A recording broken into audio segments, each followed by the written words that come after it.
রাজনৈতিক দলগুলোর নির্বাচন পূর্ব ইশতেহারের তোড়জোড় চলছে। কী ধরনের প্রতিশ্রুতি কামনা করেন একজন নাগরিক হিসেবে? বিভিন্ন রাজনৈতিক দলগুলো তাদের নির্বাচনী ইশতেহার প্রকাশের কাজ শুরু করে দিয়েছেন এবং নির্বাচন পূর্ব ইশতেহার প্রস্তুত এবং প্রকাশের এই সময়টাতে আমি দেশের একজন নাগরিক হিসাবে আশা করি যে দেশের মানুষের ধর্মীয় মূল্যবোধ, যেটাকে আজ অনেক বছর যাবৎ নানাভাবে চেপে রাখার চেষ্টা করা হয়েছে, এটাকে কোণঠাসা করে রাখার চেষ্টা করা হয়েছে, যার ফলে জাতি হিসাবে আমরা ক্ষতিগ্রস্ত হয়েছি। দুর্নীতিসহ নানা অনিয়ম আমাদের সমাজে জেঁকে বসেছে। অতএব রাষ্ট্রের প্রত্যেকটা স্তরে ধর্মীয় মূল্যবোধকে সর্বোচ্চ গুরুত্ব দেওয়ার ব্যাপারে প্রতিশ্রুতি রাজনৈতিক দলগুলো যেন দেন, সেটি আমি প্রত্যাশা করি। এবং সেই সাথে একটি রাষ্ট্র তার যে আইডিওলজিক্যাল দিকটা, সেটা স্পষ্ট হতে হয়, পরিষ্কার হতে হয়। এদেশের নাগরিকেরা যা চান সেটা কি রাজনীতিবিদরা করেন? সেটা কি দেশের তথাকথিত সুশীল সমাজ করেন, নাকি তারা কোনো কিছু আরোপ করতে চেষ্টা করেন? এই বিষয়টি পরিষ্কার হওয়া দরকার নির্বাচনী ইশতেহারের মাধ্যমে। জনগণ চান সেটি তারা পরিষ্কার করা দরকার, বা তাদের যা অবস্থান সেটা তারা ক্লিয়ার করা দরকার। অবস্থান যদি অস্পষ্ট রাখা হয় তাহলে মানুষ প্রতারিত হয়, ধোঁকা খায়, এবং এই প্রতারিত হওয়ার বিষয়টি দীর্ঘদিন পর্যন্ত চলে আসছে নানাভাবে। এই জন্য আমি আশা করব সকল রাজনৈতিক দলগুলো তাদের আইডিওলজিক্যাল অবস্থানটাকে ক্লিয়ার করবেন, স্পষ্ট করবেন তারা আসলে কী চান। দেশের সংখ্যাগরিষ্ঠ মানুষ প্রচণ্ড ধার্মিক, যেটা হিন্দু হোক, খ্রিস্টান হোক, মুসলিম হোক, বৌদ্ধ হোক, সবাই। ফলে দেশের মানুষের চিন্তা চেতনার, তাদের প্রত্যাশার প্রতিফলন যেন নির্বাচনী ইশতেহারে ঘটে, সেটি আমাদের প্রত্যাশা। সেই সাথে আমাদের দেশে যত অনিয়ম আছে, যত দুর্নীতি আছে, বিশেষ করে দুর্নীতির বিরুদ্ধে এবং অপশাসনের বিরুদ্ধে জিরো টলারেন্সে যাওয়ার ব্যাপারে নির্বাচনী ইশতেহারে কথা আসা দরকার। আমাদের এই দেশটিতে আমরা জানি সবচেয়ে বড় সমস্যার জায়গা হলো এই জায়গাটা, অর্থাৎ দুর্নীতি। এটি আমাদেরকে পিছিয়ে রেখেছে, অনিয়ম এটা আমাদেরকে পিছিয়ে রেখেছে, অপশাসন, আইনের বিচার না থাকা এবং আইনকে তার আপন গতিতে চলতে না দেওয়া, এটি আমাদের সবচেয়ে দুর্ভাগ্যজনক পিছিয়ে থাকার অন্যতম কারণ। অতএব এই দুইটা জায়গা, অর্থাৎ দুর্নীতিতে জিরো টলারেন্স এবং এমন সিস্টেম ডেভেলপ করা যে দুর্নীতির পথগুলি রুদ্ধ হয়ে যায়, এবং কঠোর শাস্তি নিশ্চিত করা, আইনের শাসন নিশ্চিত করা যে কোনো অপরাধ করলে, এই দুটি বিষয়কে নির্বাচনী ইশতেহারে তারা আনবেন এবং সেটিকে বাস্তবায়ন করবেন, সেটি আমাদের প্রত্যাশা দেশের নাগরিক হিসাবে। গরিব, অসহায় এবং যে সমস্ত আপনার প্রান্তিক জনগোষ্ঠী আছে, তাদের অধিকারগুলো যেন অত্যন্ত বলিষ্ঠভাবে আদায় করা হয় এবং সেগুলো যেন ইশতেহারে উঠে আসে এবং বাস্তবায়ন করা হয়। এগুলো যেন মুখরোচক কোনো বুলির মধ্যে শুধু সীমাবদ্ধ না থাকে, সেটি নিশ্চিত করতে হবে। সেই সাথে মাদ্রাসা শিক্ষার্থীদেরকে, ইমাম সাহেবদেরকে, মসজিদের মুয়াজ্জিনদেরকে এবং অন্যান্য উপাসনার ব্যক্তিবর্গকে সমাজের মূলধারার সাথে ইনক্লুড করে তাদেরকে সমাজের উন্নয়নে ভূমিকা রাখবার সুযোগ করে দিতে হবে।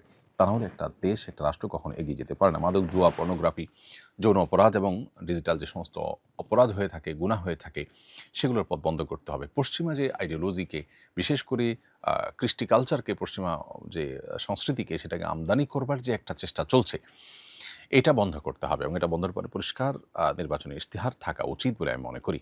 আমি আশা করি, প্রত্যাশা করি যে রাজনৈতিক দলগুলো জনগণের প্রত্যাশা পূরণ করতে সার্থক হবেন, সক্ষম হবেন এবং মানুষকে নতুন করে আশা দেখাবেন। প্রত্যেকটা মানুষ কিন্তু দেশে অনেকখানি হতাশ রাজনৈতিক দলগুলোর আচার আচরণ, তাদের প্রতিশ্রুতি এবং বাস্তবায়নের ব্যাপারে। আমি আশা করব যে নতুন বাংলাদেশে সেটির অবসান ঘটবে। যারাই আসবেন তারা সেটি লক্ষ্য করবেন। আল্লাহ তাআলা তাদেরকে সেই তৌফিক দান করুন। আমরা মনে প্রাণে তাদের সবার প্রতি সেই আশাবাদ ব্যক্ত করছি এবং আল্লাহর কাছে সে দোয়াও করছি।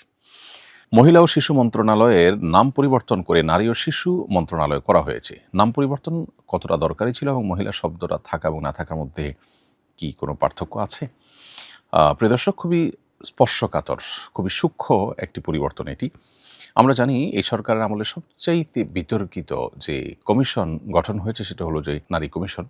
নারী সংস্কার কমিশনের দায়িত্বরত যারা ছিলেন এবং এই মন্ত্রণালয়ের দায়িত্বরত যিনি উপদেষ্টা আছেন, এ যাবৎ এই সরকারের যত বিতর্ক হয়েছে, বিতর্কিত কাজ ছিল, এর মধ্যে এটা ছিল সবচাইতে জোরালো বিতর্কের বিষয়।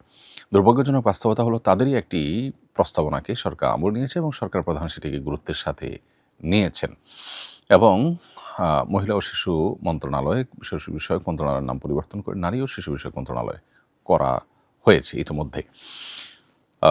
প্রথম কথা হলো যে এই যে নারী এবং মহিলা, এই শব্দের পরিবর্তনের মধ্যে তো অহেতুক খরচ আছে, জটিলতা আছে। এই খরচ এবং জটিলতা বাড়ানোর কোনো যৌক্তিকতা অবশ্যই থাকার কথা নয়। একটা দেশে যেখানে অনেক প্রয়োজনীয় কাজ আছে, যে কাজগুলো পূরণ করবার জন্য প্রয়োজনীয় অর্থ, তহবিল এগুলোর অভাব আছে, লোকবলের অভাব আছে, সেখানে আমরা রাজনৈতিক সরকার যখন থাকে তখন রাজনৈতিক ইস্যুতে নাম পরিবর্তনের কালচার জানি।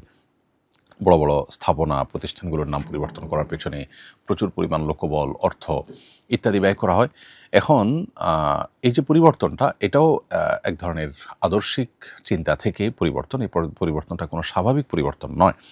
মহিলা মানে হলো সম্ভ্রান্ত নারী বা ঘরে অবস্থানকারিণী, যিনি ঘর থেকে সব কিছু দেখভাল করেন। আল্লাহ তাআলা সৃষ্টি করেছেন নারী পুরুষ কেমনভাবে, যে পুরুষ আসলে বাহিরে কাজ করার জন্য উপযোগী, তার শরীরটা, তার শরীরের যে স্ট্রাকচারটা আপনি লক্ষ্য করলে দেখবেন আল্লাহ তাআলা সন্তান গর্ভে ধারণ করার শক্তি, সামর্থ্য, সুযোগ, ব্যবস্থাপনা রেখেছেন নারীর শরীরে, পুরুষের শরীরে আল্লাহ রাখেন নেই।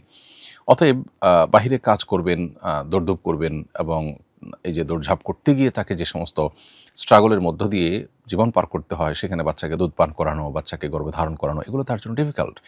এই জন্য আল্লাহ তাআলা নারীকে সৃষ্টিই করেছেন যে তিনি ভেতরের সাইডটাকে সামলাবেন, এবং কোরআন স্পষ্টভাবে বলে দিয়েছে আজকের পৃথিবী নারী পুরুষকে একাকার করবার যে চেষ্টা করছে, এটা হলো প্রকৃতি বিরুদ্ধ একটি প্রচেষ্টা। এই প্রচেষ্টা যারাই করেছে তারাই তাদের সমাজ এবং পরিবার ব্যবস্থাপনা মুখ থুবড়ে পড়ে ব্যর্থতার চরম গ্লানিতে তারা আছেন। দুর্ভাগ্যজনক বাস্তবতা হলো তারা যে পথে হেঁটে ব্যর্থ হয়েছে, আমরা সে পথে হাঁটা নতুন করে শুরু করেছি। আমাদের যারা যখন ক্ষমতায় আসে তাদেরকে জনগণের সমস্ত ম্যান্ডেট আদৌ দেয় কিনা আমরা সেটি বোধহয় প্রত্যেকটা মানুষই জানি। জনগণের ম্যান্ডেট ছাড়া শুধুমাত্র পশ্চিমাদের খুশি করার জন্য তাদের আইডিওলজিগুলোকে এখানে আমদানি করবার একটা প্রচেষ্টা আমরা দেখতে পারি। এই মহিলা নয় নারী, এই শব্দের মায়ের পেঁচের মধ্যে সে বিষয়টি স্পষ্টত রয়েছে। এখানে মহিলা শব্দের মধ্যে যেহেতু ঘরে অবস্থানকারিণী এবং মহল থেকে মহিলা, মহলে বা ঘরে যিনি থাকেন ভেতর সাইডটা যিনি সামলান সে কথা রয়েছে। আল্লাহ তাকে ভেতর সাইড সামলানোর মতো করেই সৃষ্টি করেছেন। পাশাপাশি তিনি বাইরের সাইডে করতে পারেন, কিন্তু মূল স্ট্রাকচারটা আল্লাহ ওইভাবে তৈরি করেছেন।